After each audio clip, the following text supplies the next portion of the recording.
Saat aku tak sanggup lagi, di situ tanganmu bekerja. Pertolonganmu begitu ajaib, kau telah memikat hatiku. Kini mataku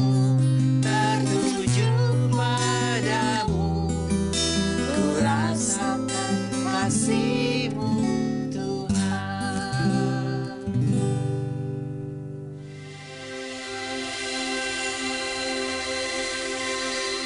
Sampai satu titik saya melihat, oh ya, apa yang menjadi tujuan hidup saya selama ini, kerja untuk cari uang demi kebahagiaan itu nggak ada artinya.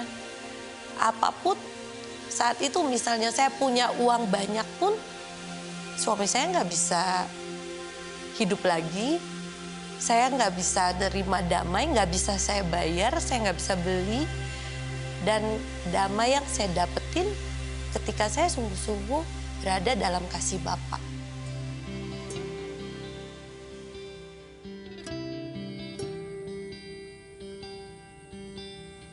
Shalom, nama saya Shirley Wijaya.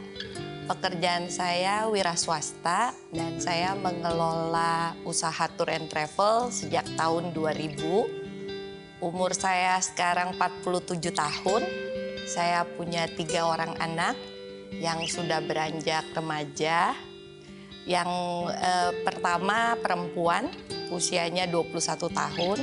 Yang kedua juga perempuan, usianya 18 tahun. Yang paling kecil laki-laki usianya 15 tahun. Lingkungan masa kecil saya, pola asuh keluarga saya, kehidupan orang-orang dewasa di sekitar saya waktu saya masih kecil, membuat saya berpikir bahwa untuk hidup bahagia di dunia ini adalah kalau kita punya uang. Karena saya lihat masalah-masalah orang dewasa di sekitar saya saat itu selalu orientasinya tentang uang. Jadi saya berpikir, Shirley kecil yang dulu tuh berpikir kalau kita punya uang, maka kita akan bahagia.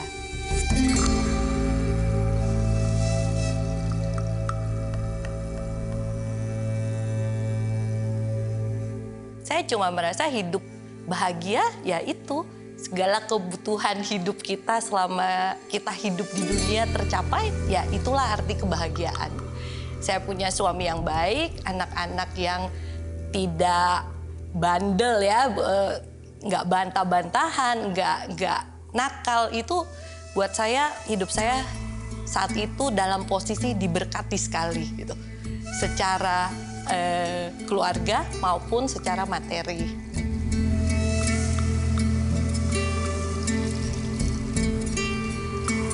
Hubungan saya dengan keluarga saya sebetulnya baik-baik saja, versi saya. Karena ketika saya sibuk, baik suami saya maupun anak-anak saya sudah ngerti. Mereka tidak akan ganggu saya. Saya ingat anak saya yang paling besar, Kelly.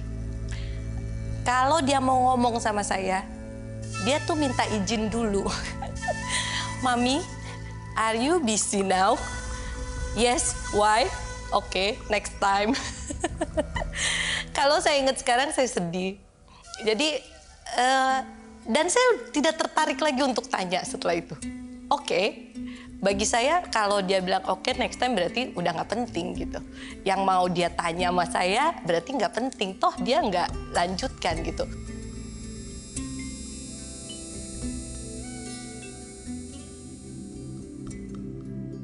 2 tahun lalu suami saya dipanggil Tuhan. Saat itu saya merasa kondisi kehidupan saya baik-baik saja. Jadi ketika suami saya pagi hari tanggal 2 Mei 2021 kami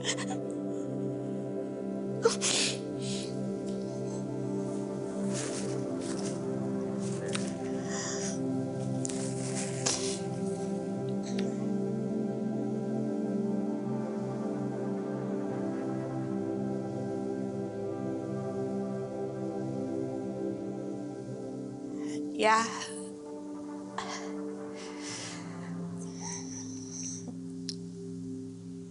2 tahun lalu yang paling merubah hidup saya. Dan pagi itu kita sama-sama mau olahraga, tapi akhirnya dia izin untuk bersepeda. Dan saya terima telepon dari orang yang menolong suami saya. Katanya suami saya jatuh. Ketika saya jemput dia masih sadar dan saya bawa ke rumah sakit. Di rumah sakit pun dia masih komunikasi sama saya sampai akhirnya dokter pasang alat dan dia menutup mata. Ternyata itu adalah momen terakhir saya melihat dia buka mata. Dokter sudah menyatakan dia mengalami brain death dan secara medis sudah meninggal.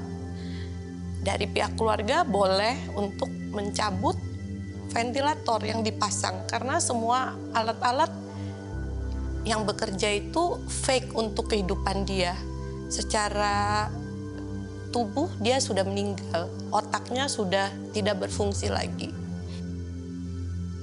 Di hari ke-12 suami saya dirawat di ICU dan masih koma. Saat itu saya mau perjamuan kudus, hari kenaikan Tuhan. Jadi saya menangis, saya bilang, "Yes Lord, Engkau akan menyertai aku." Jadi begitu saya ambil roti perjamuan, saya terima ayat Ulangan 31 ayat 8. Dan di situ Tuhan bilang, tidak akan meninggalkan saya, tidak akan membiarkan saya. Dan kata-kata terakhir, janganlah patah hati. Saya menangis karena saat itu saya benar-benar merasa saya patah hati. Tapi saya lihat, wow, Tuhan ingetin saya untuk Shirley jangan patah hati, apapun keadaan kamu saat ini. Dan malam harinya dia kembali ke rumah Bapak dengan alat-alat yang masih 100% terpasang di tubuh dia. Jadi saya percaya itu waktunya Tuhan sendiri yang jadi bukan manusia yang mencabut alat-alat itu dari tubuh dia.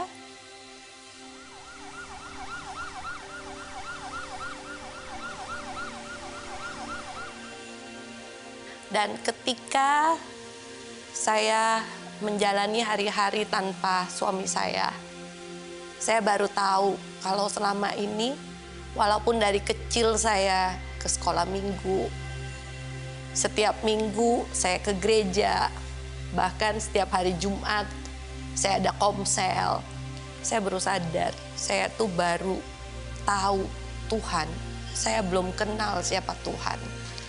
Sampai pada satu titik, mungkin jiwa saya terlalu berat saat itu.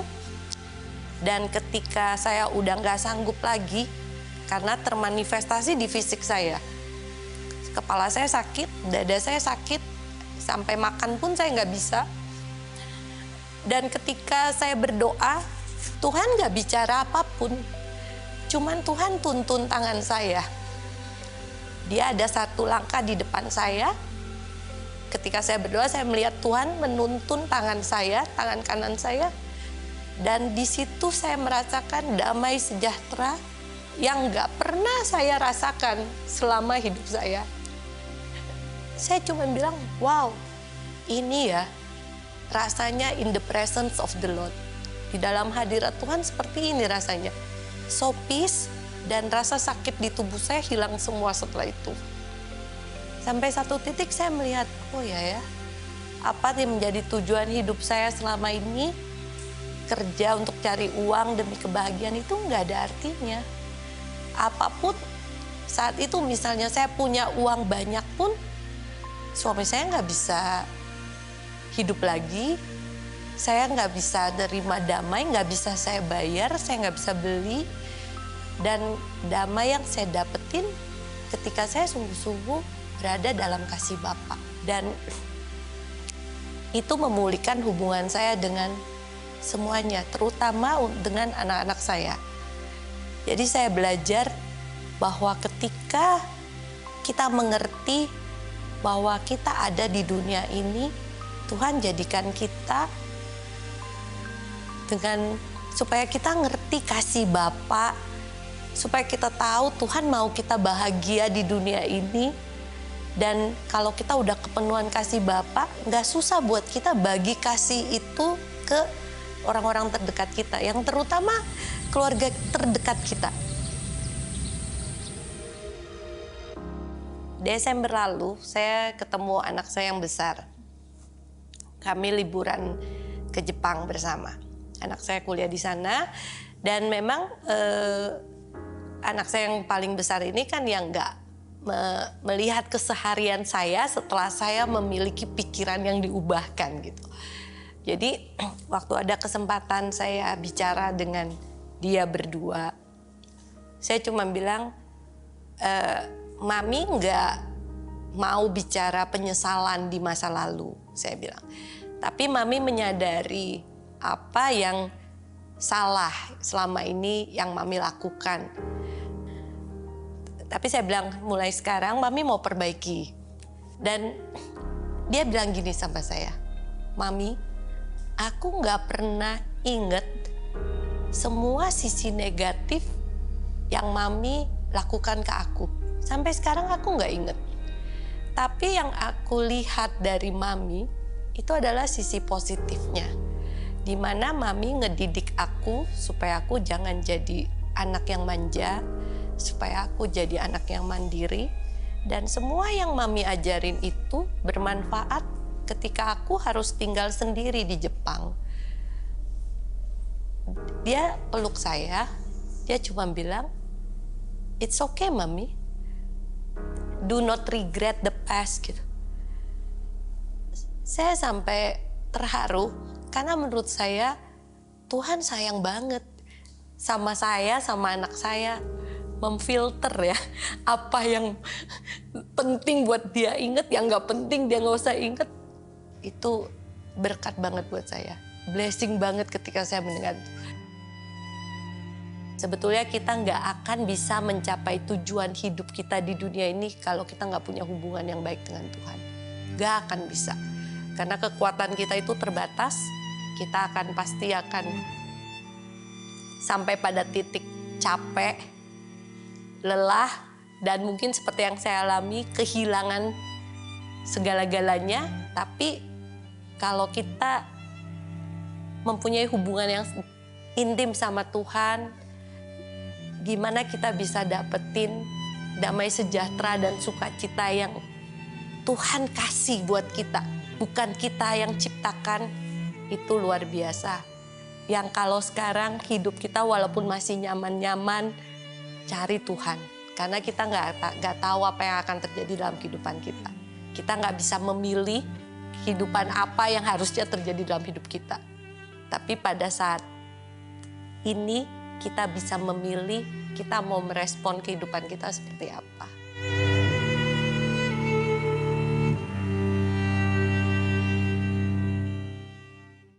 Halo sahabat yang baik, berjumpa lagi di program Terang Kasih. Nah, tadi kita sudah saksikan saksian dari Ibu Sally ya, bagaimana melalui perjalanan hidupnya pada akhirnya justru dia melihat semuanya baik di dalam tangan Tuhan ya. Dan sahabat yang baik, tema hari ini adalah belajar memahami kehendak Tuhan dalam hidup. Mari kita berdoa supaya hari ini melalui kesaksian dan firman Tuhan ini kami dikuatkan Dan kita semua dikuatkan untuk bisa mengerti kehendak Tuhan ya. Kita berdoa, Bapa kami bersyukur hari ini Kau mengingatkan kami supaya hari-hari hidup kami selalu belajar untuk mengerti kehendak Tuhan. Dan biarlah melalui firman Tuhan ini kami mau belajar mengerti kehendak Tuhan. Dan kami dikuatkan dan melalui firman ini kami menerima jawaban yang akan menjadi kekuatan bagi kami. Siap menerima firman-Mu, dalam nama Yesus kami berdoa. Amin. Amin. Sebelum kita baca firman Tuhan, mari kita katakan apa kata Tuhan tentang diri kita. Bahwa saya spesial di mata Tuhan. Saya berharga di mata Saya Tuhan. sangat dikasih Tuhan. Kehidupan saya dan masa depan saya bersama Tuhan adalah sungguh amat baik. Katakan amin. Amin. Nah sahabat yang baik, mari kita baca firman Tuhan ini dalam Ulangan 31 ayat yang ke-8. Demikian firman Tuhan. Sebab Tuhan Dia sendiri akan berjalan di depanmu, Dia sendiri akan menyertai engkau, Dia tidak akan membiarkan engkau dan tidak akan meninggalkan engkau. Janganlah takut dan janganlah patah hati. Mari kita baca ayat selanjutnya, Yeremia 29 ayat 11. Demikian firman Tuhan. Sebab aku ini mengetahui rancangan-rancangan apa yang ada padaku mengenai kamu. Demikianlah firman Tuhan. Yaitu rancangan damai sejahtera dan bukan rancangan kecelakaan, untuk memberikan kepadamu hari depan yang penuh harapan. Wah, luar biasa ya. Luar biasa hari ya, ini Tuhan. kesaksian dan firman-Nya ya. Iya, dari nah, Shirley, firman-firman ya. ini menguatkan Sherry ya. Dan kita sudah mendengar kesaksian Bu Shirley ini ya. Bagaimana kesaksian ini kita bisa melihat begitu indah dan luar biasa Amin. pertolongan Tuhan ya. Yang menyertai dia, menguatkan dan membuat Bu Shirley untuk bisa melewati Iya. hari-harinya yang tidak gampang itu Iya. ya. Bersama dengan Tuhan ya. Setelah dia ditinggalkan oleh suaminya kembali ke rumah Bapa di surga Iya. ya. Di tengah kesedihannya yang mendalam, Tuhan itu berbicara untuk menguatkan Iya. dan menghibur Bu Shirley Iya. melalui ayat firman Iya, Tuhan ya bagus tadi sekali di ya. Ulangan 31 ayat 8 ya. Iya. Yang Tuhan berkata bahwa Tuhan sendiri Iya. yang akan berjalan di depannya. luar Wah, itu biasa. luar biasa. Dan Tuhan sendiri akan menyertainya. Amin. Wow. Dan Tuhan tidak akan membiarkannya, Iya. tidak akan membiarkan Bu Shirley, ya, tidak akan Amin, membiarkan amin. dia. Dan Tuhan tidak akan meninggalkannya. Iya. Betapa luar biasanya Luar ya. biasa, ya. Lalu Tuhan menguatkan Bu Shirley Amin, ini amin. supaya Bu Shirley jangan takut Iya. dan jangan patah hati. Iya. Wow, itu luar Sepertinya biasa. Tuhan tahu persis ya hatinya ya, situasinya. Bagaimana kondisi yang dia dialami sedang patah oleh- hati Iya. ya. Dan Tuhan langsung menjawab ya melalui Iya. firman-Nya. Jadi respon Bu Shirley yang terus fokus pada Tuhan dan mencari Tuhan, bahkan mendekat dan intim dengan Tuhan, telah membuat Bu Shirley ini semakin dikuatkan. Iya. Bahkan melalui Yeremia 29 ayat 11 dikatakan bahwa Tuhan mengetahui rancangan apa ada padamu ya mengenai kehidupan Bu Shirley ini, yaitu rancangan damai sejahtera dan bukan rancangan kecelakaan untuk memberikan kepada Bu Shirley hari depan yang penuh harapan Amin ya. Kemudian Bu Shirley ini mengisi ya, dia mengisi hari-harinya dengan banyak mencurahkan Iya. isi hatinya. Ya, curhat sama Tuhan. Curhatnya hanya kepada Tuhan. Sehingga Bu Shirley ini mengalami perjumpaan. Iya, iya. Perjumpaan secara pribadi dengan Tuhan. Iya. Dan dia dipenuhi ya oleh Amin. kasih Bapa melalui Mazmur 23 ini. Iya. Bahwa Tuhan adalah gembala yang baik. Amin. Yang membaringkannya di padang rumput yang hijau. Iya. Membimbingnya ke air yang tenang. Bahkan menyegarkan jiwanya. Dan Amin. menuntunnya ke jalan yang benar. Dan ini yang membuat dia jadi bisa rest ya. Bisa tenang rest ya. Nah, dan tenang. melalui kesaksian Bu Shirley ini kita sudah diingatkan bahwa Tuhan selalu ada di setiap situasi, bahkan setiap musim kehidupan kita. Dan Tuhan ingin juga berbicara pada kita. Iya. Karena Tuhan ingin menguatkan kita, menghibur kita, memulihkan kita, dan buat kita bangkit kembali melalui firman-firman dan janji-janji Tuhan itu. Supaya kita dapat mengalami kasih dan kebaikan Tuhan. Oleh karena itu ketika kita ini menghadapi masalah, Iya. respon kita jangan negatif ya. Iya, Kita iya. mesti ingat ya, Iya. respon kita Jangan ketika negatif. menghadapi masalah jangan negatif. Iya. Tapi respon kita justru tanya kepada Tuhan. Iya. Yaitu bertanya kepada Tuhan apakah yang menjadi kehendak Tuhan. amin. Dan apa yang Tuhan ingin supaya kita lakukan Iya. dengan masalah yang kita hadapi ini. Iya. Supaya kita dapat belajar ya. Iya. Memahami kehendak Tuhan dalam hidup kita. Iya, amin. Dan percaya bahwa bersama Tuhan Iya. pada akhirnya semua akan menjadi baik. Amin. Nah, sahabat yang baik, ini ada firman yang menguatkan juga dari Mazmur 23:6 ya. Demikian firman Tuhan, kebajikan dan kemurahan belaka akan mengikuti aku seumur hidupku dan aku akan diam dalam rumah Tuhan sepanjang masa. Nah, melalui renungan singkat ini, kita dapat menyimpulkan bahwa ketika kita dengan rendah hati meresponi segala sesuatu yang terjadi dengan benar dan percaya bahwa Tuhan itu baik, maka kita dapat belajar memahami kehendak Tuhan dalam kehidupan kita. Dan sebab yang lebih penting dari semuanya adalah kita mengenal Tuhan dan memiliki hubungan yang intim dengan Tuhan. Supaya kita tetap ada dalam kehendak Tuhan dalam setiap musim kehidupan kita. Sahabat yang baik, demikianlah firman Tuhan untuk hari ini. Jangan kemana-mana, pastikan tetap ada di Terang Kasih.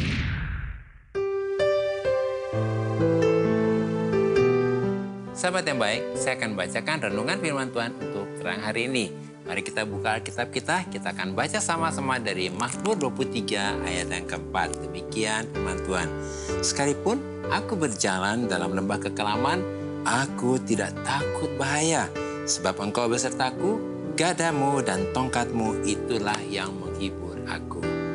Daud menyaksikan bagaimana Tuhan setia menyertai Daud ketika jalan-jalan Tuhan membawa Daud melalui lembah kegelapan yang paling dalam sekalipun. Sehingga ketakutan tidak akan pernah menaklukkannya. Karena Tuhan sudah menaklukkannya. Tuhan tetap dekat dan memimpin Daud melaluinya sepanjang jalan. Bahkan gada dan tongkatnya Tuhan telah menghibur Daud. Artinya otoritas Tuhan adalah kekuatan Daud dan damai sejahtera bagi Daud. Dan penghiburan dari kasih Tuhan telah menyingkirkan semua ketakutan Daud. Sebab Daud tidak pernah merasa kesepian karena Tuhan selalu ada di dekat Daud.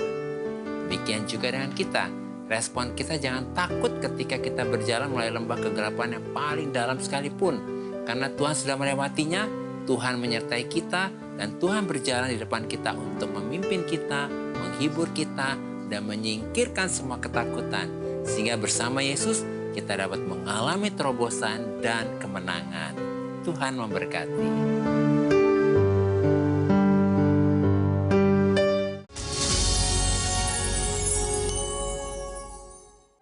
Halo sahabat yang baik, berjumpa kembali dalam acara Terang Kasih dengan tema belajar memahami kehendak Tuhan dalam hidup. Nah sahabat yang baik, kita sudah diingatkan tadi melalui kesaksian Bu Sherly itu ya, bagaimana melalui kesaksian Bu Sherly kita melihat bahwa pada akhirnya semuanya akan baik ya. Iya. Kalau kita percaya dan menyerahkan hidup kita kepada Tuhan ya. Dan bahkan tadi diingatkan kalau kita hari ini sepertinya baik-baik, jangan buang waktu Iya. ya. Mari mengenal Tuhan. Ini waktunya untuk mengenal Tuhan. Mendekat kepada Tuhan. Mendekat kepada Tuhan. Ya, Iya. karena kita nggak tahu ke depan apa yang akan terjadi. Iya. Ya. Tapi kalau kita sudah mengenal Tuhan, memahami kehendak Tuhan, maka kita akan belajar bahwa jalan Tuhan pada akhirnya adalah baik. Ya. Amin. Nah sahabat yang baik, mari saat ini kita kembali diingatkan sesuai dengan renungan kita.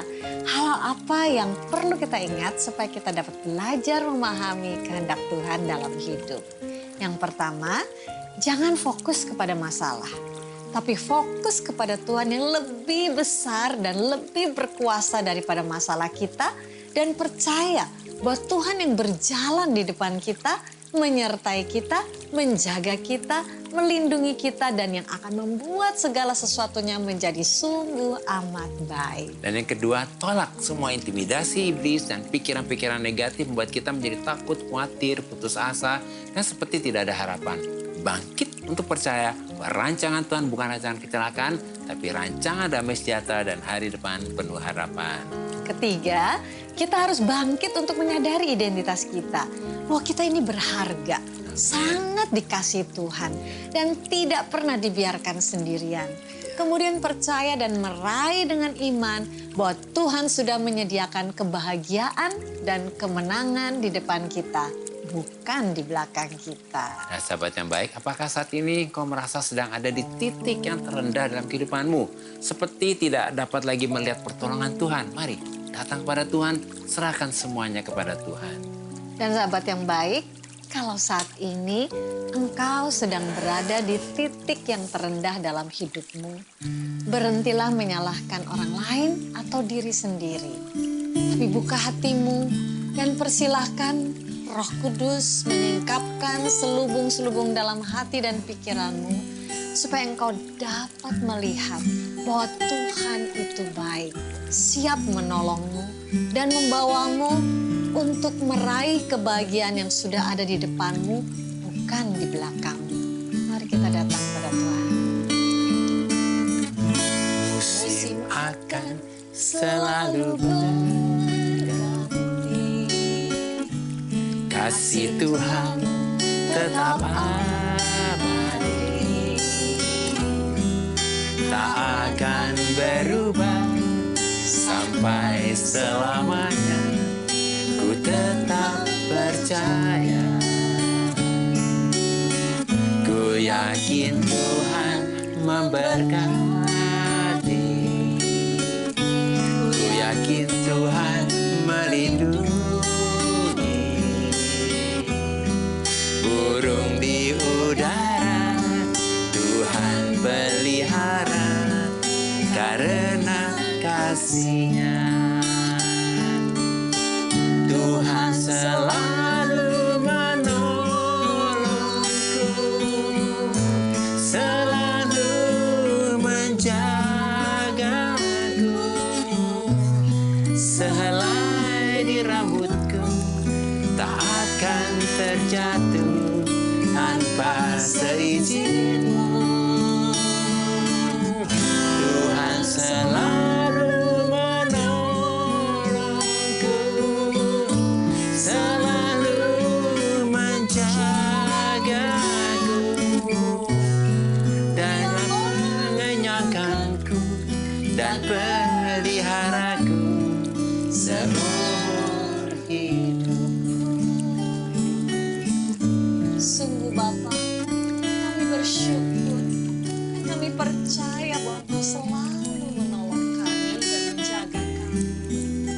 Kami bangkit untuk percaya, tidak takut dan tidak patah hati. Sebab Tuhan berjalan di depan kami, Tuhan menyertai kami, Tuhan tidak akan membiarkan kami dan meninggalkan kami. Kami percaya bahwa rancangan Tuhan untuk kami bukan rancangan kecelakaan dan bukan rancangan yang jahat, tetapi rancangan damai sejahtera, rancangan yang sungguh amat baik dan hari depan yang penuh harapan. Maka bersama Tuhan kami mengalami kemenangan dan hidup kami memuliakan Tuhan. Dalam nama Yesus, amin. Terima kasih sahabat yang baik sudah setia menyaksikan program Terang Kasih. Sampai jumpa kembali di episode selanjutnya. Tuhan memberkati. Tuhan selalu menolongku, selalu menjagaku. Dia mengenyangkanku dan